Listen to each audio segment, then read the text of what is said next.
Good morning, everybody. This is another edition of the Pass Ball Show, brought to you by JohnPLA.com, by St. Aloysius Church and School in Jackson, New Jersey, by Two Ways, One Passion Food Truck, located in Scranton, Pennsylvania. And, any day that you start, you figure a show could go in any one of a number of different directions. And I've given the show that opportunity today.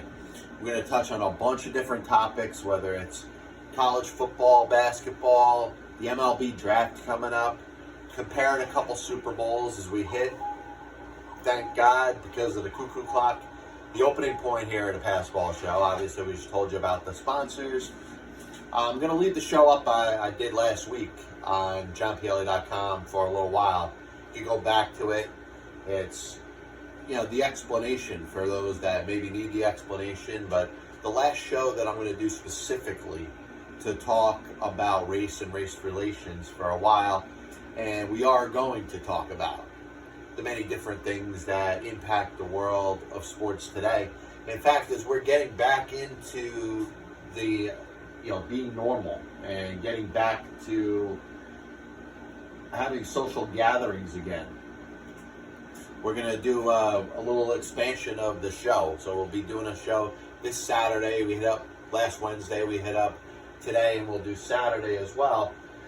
And going to bring a lot more enjoyment back into people's lives. And the first thing I was thinking about today is the unfortunate mischaracterization of college athletes and how they're specifically judged within the football and basketball programs that they have through college.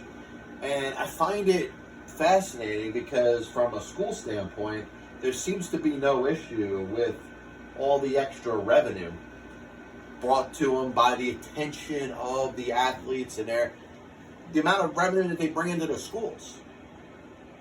And universities have been pocketing that money for years.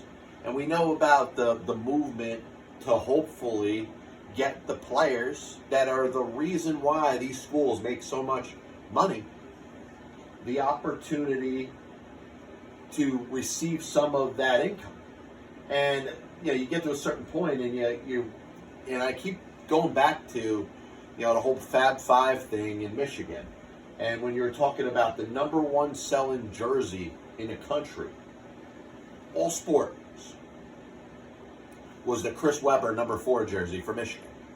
And the fact that that man cannot receive royalties or anything for the sale of that jersey, which was the number one selling jersey in America at the time, is an absolute joke. It's an embarrassment.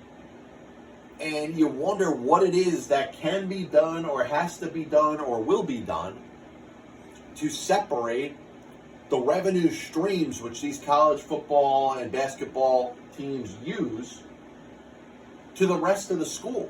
Because this is what it's really about. The schools will function. The schools will continue to be an education provider, whether there's athletic programs there or not. Somewhere along the lines, you looked at the amount of revenue that's driven or brought up because of football and basketball, and these schools are like, hey, we're just going to pocket it. We're going to put it in our own pockets. We're going to make sure that every last bit of this money that could come in, selling out our stadiums, TV deals, runs for the national championship, and whether it's basketball or football. But what we don't look at is the separation between that and the education element that a college and a university is there for.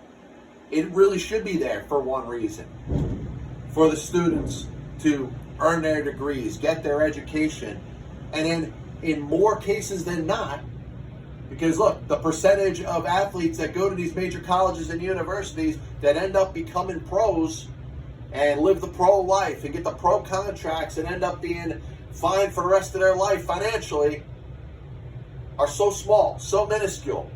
You're talking about a couple percent. And, maybe if I'm saying 2%, that's a lot when you're talking about the amount of students that play sports in a school.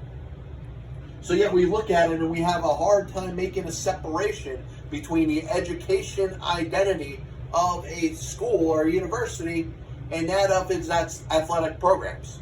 and that of its athletic programs. Sorry about the I don't know, pre-stroke type of speech that I'm giving you right now, but when it comes down to it, we understand that a college and a university is there for the education, and to participate in extracurricular activities is always something that's that's asked for. Hey, you do stuff other than just go to classes and go out there and take tests. You try to have fun. You join a fraternity, you join a club, you play certain sports. And then somewhere along time, as time goes by, the sports and the athletic programs are thinking about their success and the amount of revenue that they can draw. So they're going out there trying to recruit the best athletes to play for their specific programs. But the one thing that doesn't get mentioned and should get mentioned is when we're talking about college and athletics, I hate to say it, there's a huge separation between football and basketball and all other sports. So that big-time lacrosse player, that big-time swimmer, I'm sorry, you're not going to get that type of recognition. Schools may be recruiting you to play those sports, but they're not thinking about it as far as the revenue and getting the millions of dollars that they will if they have a successful football program or if they have a successful basketball program. And you know that revenue is brought up by those star athletes that are recruited and brought into that school. So what I'm suggesting, and it may sound a little asinine, but I think it's time for the colleges and universities to separate their football and basketball program, number one, from the rest of its athletic programs, from the baseball program, the lacrosse program, the golf program, the swimming program, the water polo program, or whatever other cricket or any other type of sport that you have in your university or college. Now you're still going to get revenue from it because you're still putting your name on that football or basketball program. But where would your school be if it wasn't for your football program? Where would your school be if it wasn't for your basketball program? Which once again makes it such an insane thought that these players can't get compensated for anything that they do while they are still in college or at a university. But maybe if there was a separation between the football and the basketball program, and we knew that these were major revenue streams for the university, and the reason that these university and colleges have these programs is to bring in all this extra money. Now you can have that separate, but I think it's a major separation from that of the education service that a college or university is there to provide. So if you want to say an amateur athlete or somebody that's competing at a college level should never receive any sort of income, it may be an exception to the rule if that's a major college football or basketball player. Now you see that there is a difference. There is no other sport out there. There's no other program for any college or university that they have with amateur athletes or amateur students that's going to generate as much revenue as a college football and college basketball. So allow the revenues to come in, allow the players that are basketball and football players, particularly the main ones, particularly the ones that are the reason that the school is generating the revenues that they are, and allow them to be compensated. Allow them to be compensated in a way that your average amateur athlete is not allowed to. And I think that would be a solution.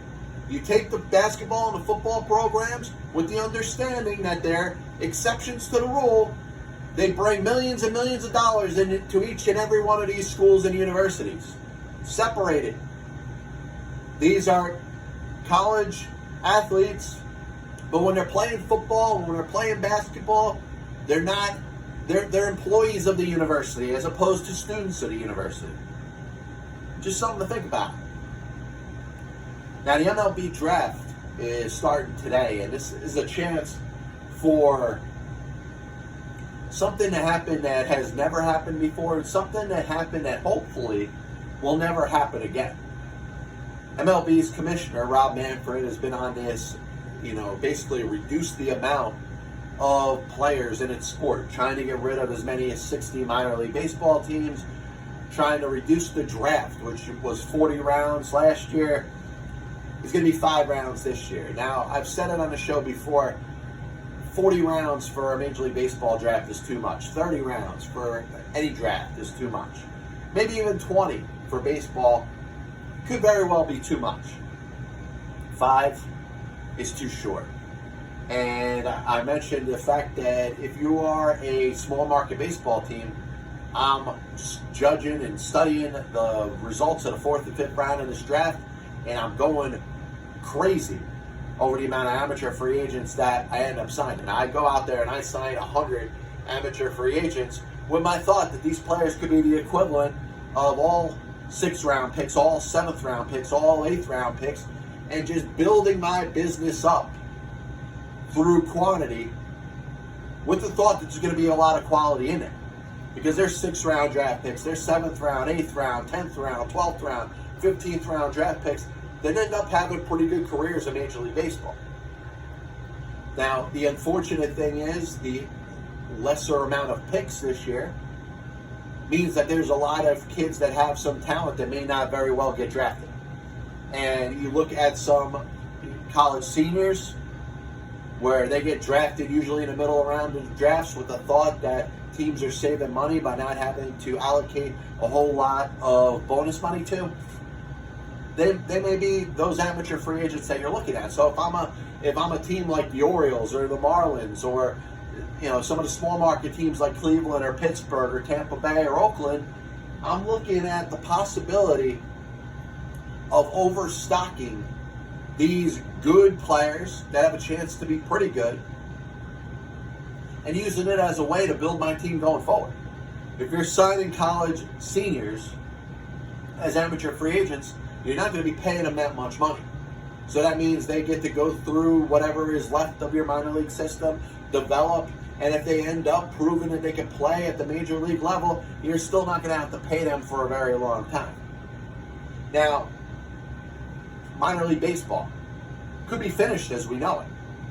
The minor league system as it's set up right now, you're watching the tunnel vision held by Rob Manfred as the commissioner and Major League Baseball owners, that they really want to limit it down to so many farm clubs for each team, so many less cities that are going to have minor league baseball. We can talk about the fan element, because listen, if we're okay to go out there and protest what we believe is social injustice and have gatherings of thousands and maybe even millions in some cities, then I think it's time that we could go out there and watch a professional sports game.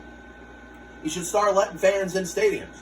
And when it comes to baseball, if you're letting fans in the stadiums, that means you have a chance to save minor league baseball. And minor league baseball, if it's ever needed to be saved, it's right now. You're looking at a setup where baseball is going at it, led by the commissioner. Apparently, the commissioner doesn't like minor league baseball. Apparently, the commissioner doesn't like amateur athletes. Yeah, he's going down in history, and I put a poll up the other day, who was the worst commissioner in Major League Baseball history, and Rob Manfred won going wet, I think like 55% of the vote. But that being said, you look at Bud Selig, I think he did as much good as he did bad. The neglect of the time during the steroids era has really cast so much of a shadow of a doubt over the game as it is today. You don't know which players used, you don't know which players didn't use. We can't really tell which players used steroids for their entire career or ones that just used it for a portion of their career. All because of the neglect of Major League Baseball led by its commissioner. We can talk about Kennesaw Mountain Landis if you want. We're talking about racism, right? Protesting social injustice. Kennesaw Mountain Landis didn't want a black player playing baseball anywhere near a white player. He believed in Jim Crow. He believed in segregation. So you look at him and you think, hey, first ballot Hall of Famer, maybe he saved the game of baseball during the 1919 Black Sox scandal, but the man was a devout racist. And I don't want to hear the excuse that's the way times were. Because Happy Chandler, once he became the commissioner after Kennesaw Mountain Landis died, he didn't hesitate to allow blacks to play in the same field as whites. So we're looking at Kennesaw Mountain Landis. I think he's a grade A jerk, number one, a bigot, a racist, and he held baseball back. And you can make a case that when you say that baseball was at the forefront of the civil rights movement, and I believe it was, Jackie Robinson and everything that he endured and how he really became a spokesperson and a voice for, African Americans across the country. Think about that if it started 10 years earlier or 20 years earlier. Think of it if Josh Gibson played Major League Baseball in 1927 and Oscar Charleston and Satchel Paige later on. If blacks were entrenched in a game of baseball 20 years earlier, where would we be in regards to civil rights right now? Because what's happening is you're seeing more people become more socially aware. So if this process started earlier, and I'm not here to blame one person. Kennesaw Mountain Landis wasn't the only bigot and racist out there. He wasn't the only one that believed what he believed.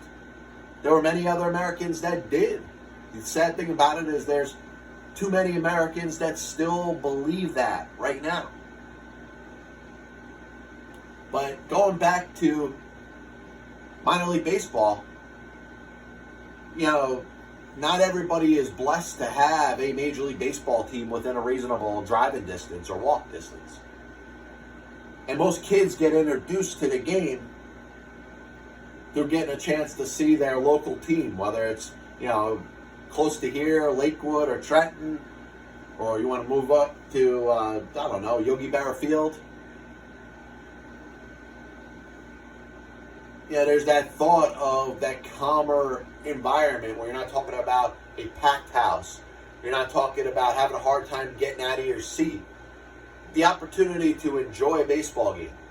And that's being taken away, number one, because of this virus, but also number two, because of the commissioner and his narrative to want to change the landscape of baseball history. And to have a 5-round draft could be an exception to the rule for this year because of the virus, because of the possibility that there's not going to be any minor league baseball. We're not even talking about the fact that it's growing more increasingly unlikely that we're even going to see Major League Baseball this year. And we can have that whole conversation as much as you want, but how much do you want to say about it? It's a battle of greed. Yes, the players deserve some responsibility in this, but this is led by the commissioner who's working for the owners, taking up a battle that has existed since Ford Frick in the 1970s. And the fact that Major League Baseball and its owners lost the power of the reserve clause to basically treat their players as if they're property. And once baseball players were granted the rights of free agency, the power has swung the other way. And the owners, whether it was the strike of 1981, whether it was the collusion of the 1980s, where the owners colluded together to try to determine where players would end up as free agents and how much money they were going to be compensated, the strike of 1994, the battle over the salary cap, possible collusion as early as 5 or so years ago in free agency, where all of a sudden nobody's signing free agents. Obviously, the owners are pissed. They want to wrestle this power back. And Rob Manfred can punch his ticket into baseball's Hall of Fame if he just does what the owners want. Now, obviously, the average fan that isn't going to see hundreds of thousands of dollars, let alone the millions of dollars that the players are going to be making and the billions of dollars that the owners have been making, may look at it as players just saying, man, you know what, don't we make enough money? Players aren't asking to get paid any more than they are. They're getting asked to get paid a prorated version. Obviously, we know that if there's a baseball season salvage for the 2020 season, there's not going to be 162 games played. There's likely to not be 81 games played. It may be even less than that if the players are even willing to agree upon this. And all the players want is to be paid a prorated portion of their salary. So if they play 81 games, hypothetically, that $30 million a year player that has a contract that's agreed to pay him $30 million a year in writing, signed by the owner, that player is willing to get paid $15 million.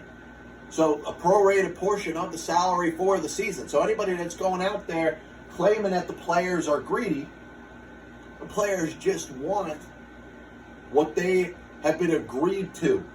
There's nothing that says that $30 million a year player has to get paid $30 million for half the season. They're already agreeing to get paid a prorated portion for the amount of games that end up being played. So I just brought up 3 distinct issues that the Commissioner of Baseball is bringing to the game to basically bring it down. I mean, geez, you could talk about a sport that could not look any worse if its season is canceled. If the regular season of the 2020 baseball season is canceled, you'd be hard-fetched to not blame it 100% on the commissioner and his narrative. He's destroying the season. He is destroying minor league baseball. He's destroying the Major League Draft. How is this not the worst commissioner in baseball history? And like you said, when it comes to being out of touch, which I think a lot of baseball fans are with baseball history, I think it is easy to forget about Kennesaw Mountain Landis and how much of an outright racist he was. I think it's easy to not know anything about the 1914 Boston Braves when you're talking about the 1969 Mets being the biggest surprise World Series winner in baseball history. If you neglect to read about the 1914 Boston Braves, I wouldn't expect you to know anything about the 1914 Boston Braves. But, as we're out of touch with history and it's all about the now, you talk about Mike Trout, you talk about the best players in the game of baseball now, the Mookie Betts, and the like. And we tend to not talk about the best players of the past. But I did want to bring this up because I thought it was pretty fascinating to think about. Bruce Sutter gets an easy run in the baseball's Hall of Fame. And I think you could talk about how great Bruce Sutter was. And there's no doubt that he was. He had a really good run for the Cubs and the Cardinals in the late 70s and the early 1980s. He won a Cy Young. He was a 6-time All-Star, a World Series champion, a 4-time Rule Age relief winner, and was one of the dominant closers during the time that he played. Now, I have a hard time saying Bruce Sutter was as good as Raleigh Fingers. I have a hard time saying Bruce Sutter was as good as Goose Gossage. I don't think he was. I think he was a good pitcher that had a good run, and I think his Cy Young in a time where he was dominant for about a good 3-4 year period ends up getting enshrined in the minds of the baseball writers, and he gets an easy path into baseball's Hall of Fame. And in fact, you're looking at Bruce Sutter and the amount of years that he ended up having to wait. As I'm looking it up here, I apologize. He did have to wait 13 years, but the first year he was eligible, in 1994, he got 23.9%. Now gradually moved up, went from 29 down to 27 to 31, down to 24, but then up 38, 47, 50, 53, 59, 66, and in his 13th year, gets in with 76.9% of the vote. Now the reason that I'm bringing this up is I think of Dan Quisenberry, who was a very good contemporary to compare to the likes of Bruce Sutter.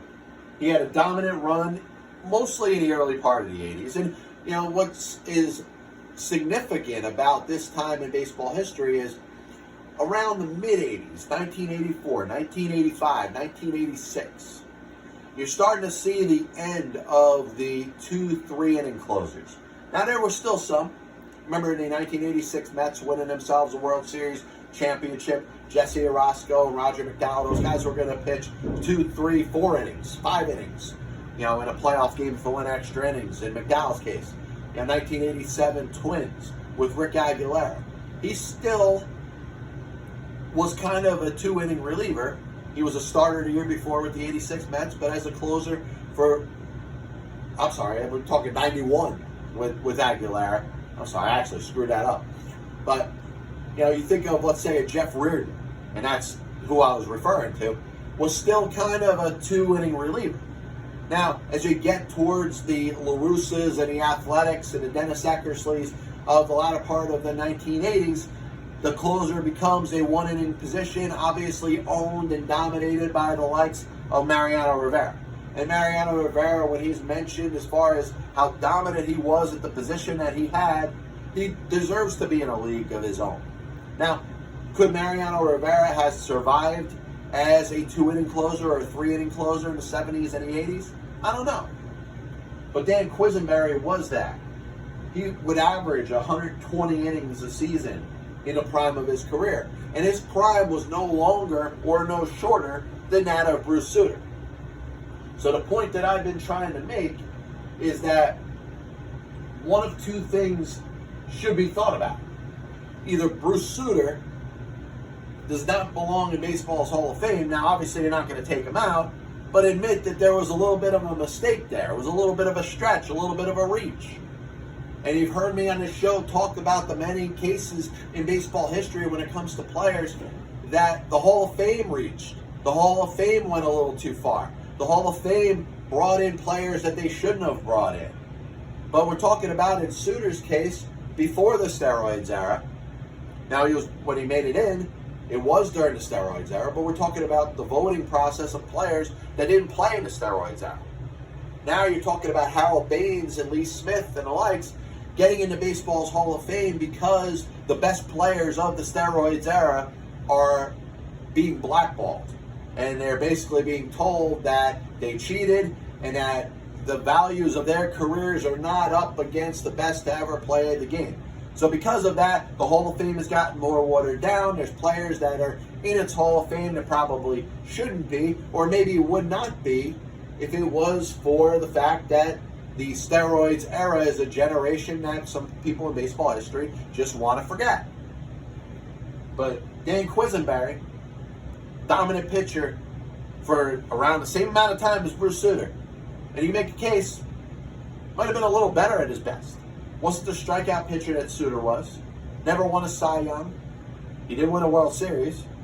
He was an all-star. He was a Rolaids relief winner, just like Bruce Sutter was. So if we're talking about Bruce Sutter being a Hall of Famer, maybe, just maybe, it's time for the Veterans Committee to consider the accomplishments of that of Dan Quisenberry. So the last thing I wanted to get into today, and once again, this is the Pass Ball Show brought to you by JohnPielli.com, by St. Aloysius Church and School in Jackson, New Jersey, by Two Ways, One Passion food truck located in Scranton, Pennsylvania. I was thinking about the 1987 Super Bowl, Super Bowl 22. And it stood out for so many different reasons. It was a big disappointment for the Denver Broncos. Broncos had just lost to the Giants in the Super Bowl before. Many thought that was the year that the Broncos were finally going to get their first Super Bowl. Dan Reeves, John Elway, and the crew that they had down there. They had a good defense. They had a high-powered offense. And you looked at the matchup of the Super Bowl, and you saw the Washington Redskins, who won a couple playoff games, went on a nice run, but were without their starting quarterback. Jay Schrader started the majority of the games. Doug Williams, the backup, is in. Now, Doug Williams isn't your average backup. Doug Williams had some success, took the Tampa Bay Buccaneers to the playoffs for the first time in the history of that franchise. And, is at the helm there. So this Super Bowl, as it gets set up, you're thinking it's going to be at the very least close. Maybe the Redskins have earned their rights to be there, but maybe it's the Denver Broncos' time. Now, we were talking about before the biggest upsets in World Series history. Now, the reason that I stopped short of saying that this was the biggest upset in Super Bowl history is because, first of all, it's not the undefeated Patriots going up against Eli Manning and the Giants, but also because this Redskins team, top to bottom, was not very bad. Joe Gibbs had won a Super Bowl there before. There have been some great players that had come and gone. There was a very good system put into place with this Washington Redskins team. Nobody was looking at the 1987 Redskins and saying that it's a surprise that they were in the playoffs. But they did it at this point in time with a cast of relatively unknowns. Jay Schrader was their quarterback. He ends up getting hurt. Doug Williams didn't win a game as a quarterback for that team during the regular season. You're looking at their running back situation. Now, they had a pretty good one.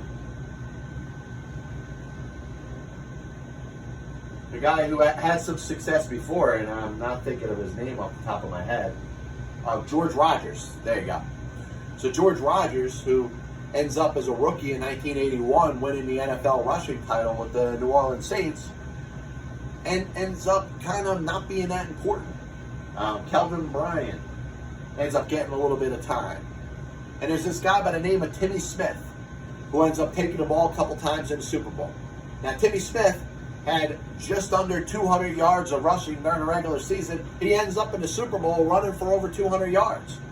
Doug Williams, who as the quarterback of the Washington Redskins, had thrown for just over 1,000 yards over the course of the whole season. And like I said, had not led his team to a victory as a starting quarterback. Ends up throwing for well over 300 yards.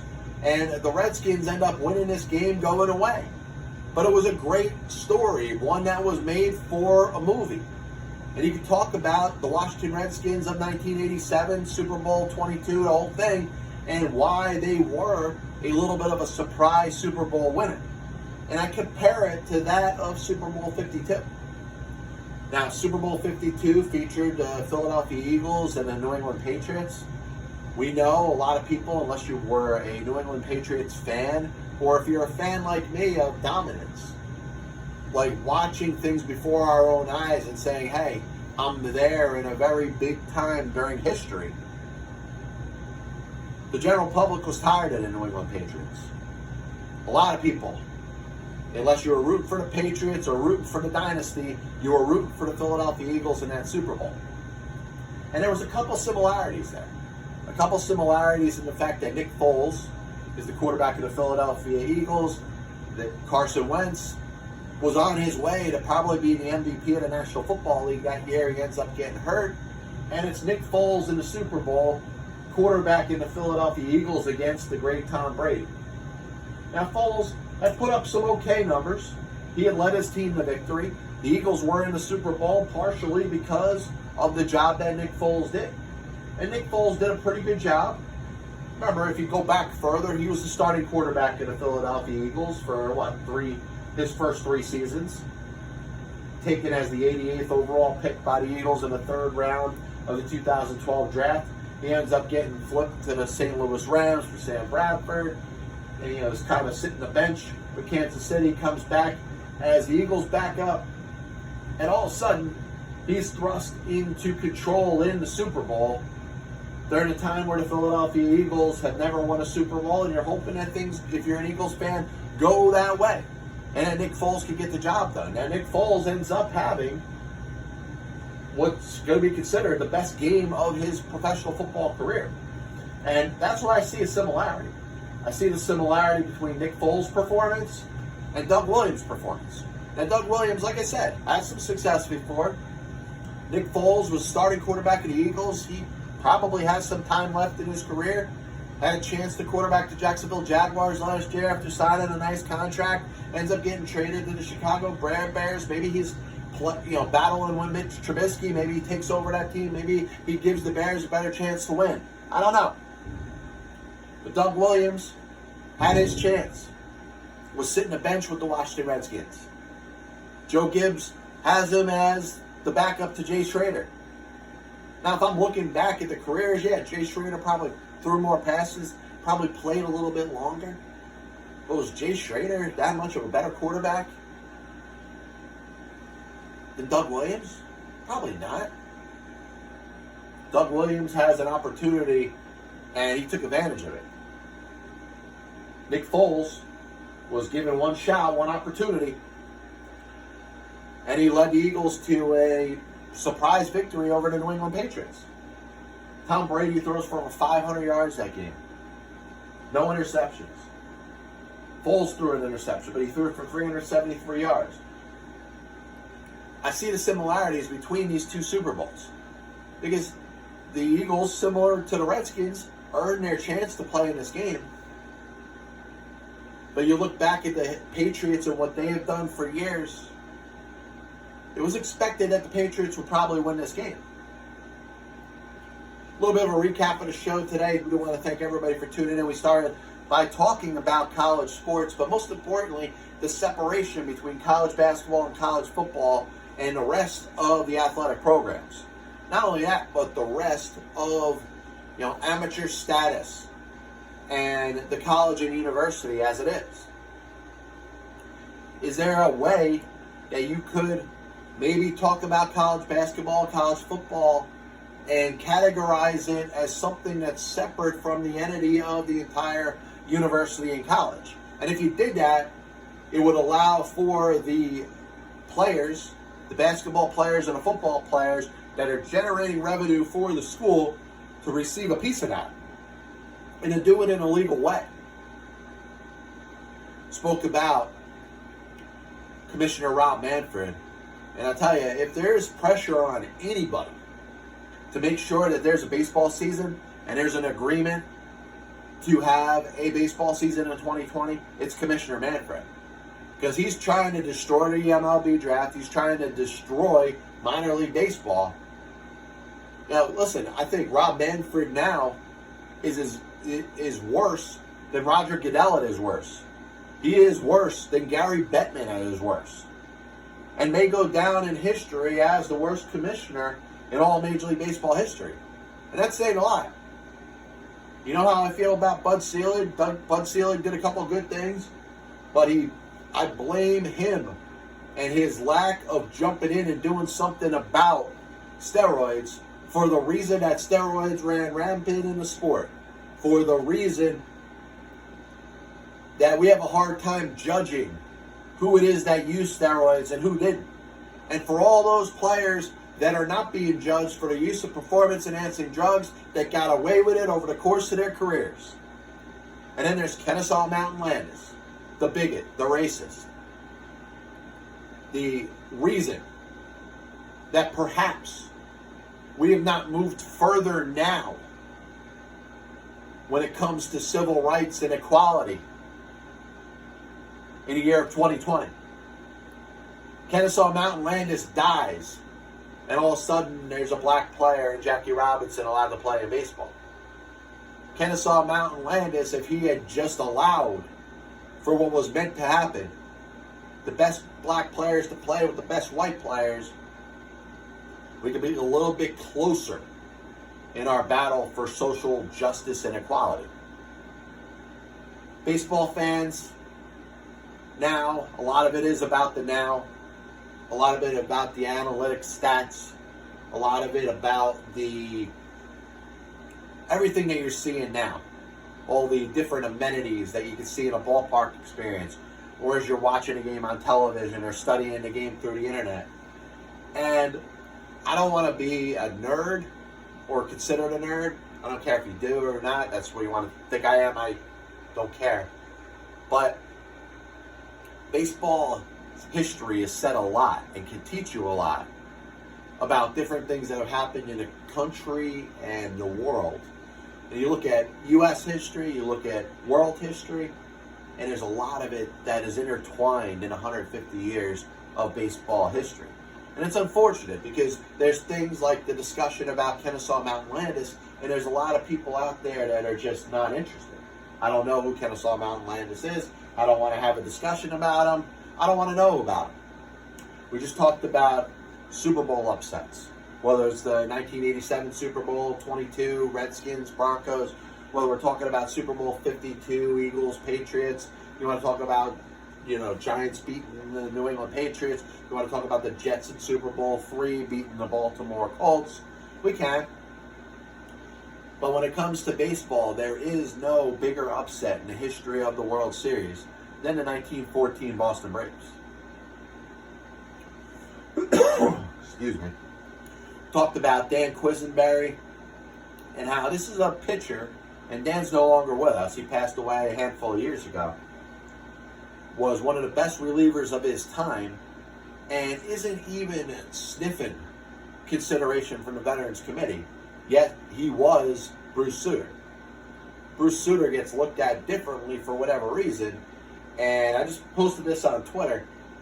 Their careers were exact mirror images of each other.